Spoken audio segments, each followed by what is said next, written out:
మౌలిక సదుపాయాలు కల్పించి రైతులకు మెరుగైన సేవలు అందించేందుకు నీటిపారుదల పౌర సరఫరాల శాఖ మంత్రి ఉత్తమ్ కుమార్ రెడ్డి నిరంతరం కృషి చేస్తున్నారు.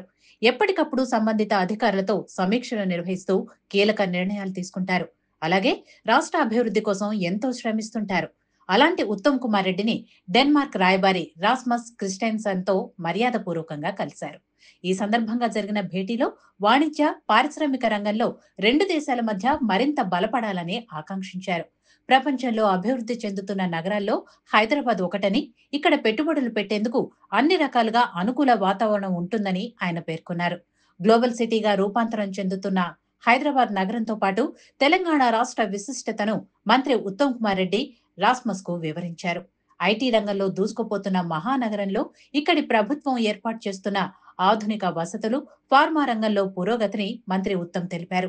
ఇప్పటికే తెలంగాణ రాష్ట్రంలో పెట్టుబడులు పెట్టేందుకు ప్రపంచం నలుమూలల నుండి పారిశ్రామికవేత్తలు తరలి వస్తున్నారని, డెన్మార్క్ లాంటి దేశం కూడా ఇక్కడ పెట్టుబడులు పెట్టేందుకు ముందుకు రావాలని మంత్రి ఉత్తమ్ కుమార్ రెడ్డి కోరారు.